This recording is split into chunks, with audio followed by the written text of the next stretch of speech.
ఇంకోటి ఏంటంటే అయ్యా సండే కదా, మీకు ఇంకో అప్డేట్ కూడా ఇస్తా. నేను ఆల్రెడీ నిన్న మొన్న చెప్పిన వీడియోలలో చెప్పిన, మీరు నా వీడియోలు రెగ్యులర్గా ఫాలో అవుతున్న వాళ్ళైతే వాళ్ళకి అర్థమవుతుంది. నేను చెప్పిన ఒకవేళ ఆదివారం 22వ తారీఖు బ్యాంక్ హాలిడేలు కాబట్టి ఆదివారం పడకపోయినా సోమవారం పడతాయి నేను ఫస్టే చెప్పిన, మొత్తుకున్నా. ఇప్పుడు అదే అవుతున్నది. సోమవారం రోజు రేపు మండే పక్కా షూర్, ఇక డ్యామ్ షూర్. ఎకరానికి రైతు భరోసా డబ్బులు 6,000 రూపాయల చొప్పున మీ అకౌంట్లో పడితే రాసి పెట్టుకోరు, ఇది గ్యారంటీ, ఇది నమ్మొచ్చు. ఎందుకంటే రేవంత్ రెడ్డి ప్రభుత్వం ఆల్రెడీ 3,590 కోట్ల రూపాయలు మీ అకౌంట్లో ఆల్రెడీ క్రెడిట్ చేసిరు, మీ అకౌంట్లో డబ్బులు ఆల్రెడీ వేసేసిరు. మీకు డబ్బులు సండే రోజు, ఇవాళ సండే కాబట్టి ఇవాళ డబ్బులు రావట్లేదు, ఎందుకంటే ఇవాళ ఆదివారం బ్యాంకు హాలిడేలు, ట్రాన్సాక్షన్ జరిగాయి. ఇప్పుడు ట్రాన్సాక్షన్ మన అకౌంట్లోకి వెళ్ళి 1,00,000 కంటే ఎక్కువ జరిగాయి.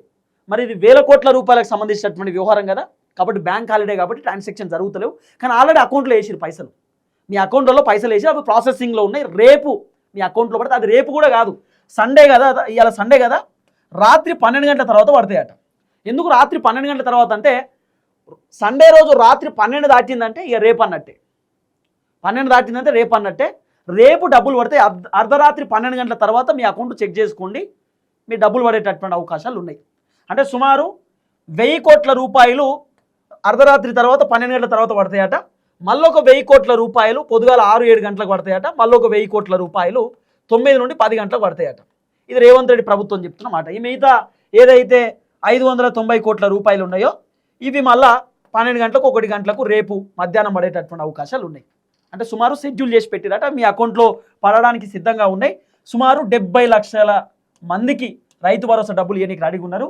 దగ్గర 1,58,00,000 ఎకరాలకు రైతు భరోసా ఇవ్వడానికి రేవంత్ రెడ్డి ప్రభుత్వం సిద్ధమవుతా ఉన్నారు. దీంట్లో 1,58,00,000 ఏమి ఇస్తలేరు, 70 లక్షల ఎకరాలకే ఇస్తున్నారు. ఇంకా 1,58,00,000 అంటే సుమారు 9,000 కోట్ల రూపాయలు వీళ్ళు రెడీ పెట్టుకున్నారు. దాంట్లోకి వెళ్ళి 3,590 కోట్ల రూపాయలు ఫస్ట్ విడత, తర్వాత 2,900 కోట్ల రూపాయలు రెండో విడత, మళ్ళీ ఒక 2,000 కోట్ల రూపాయలు మూడో విడతకి ఇస్తారట. ఇది రైతు భరోసాకు సంబంధించినటువంటి షెడ్యూల్.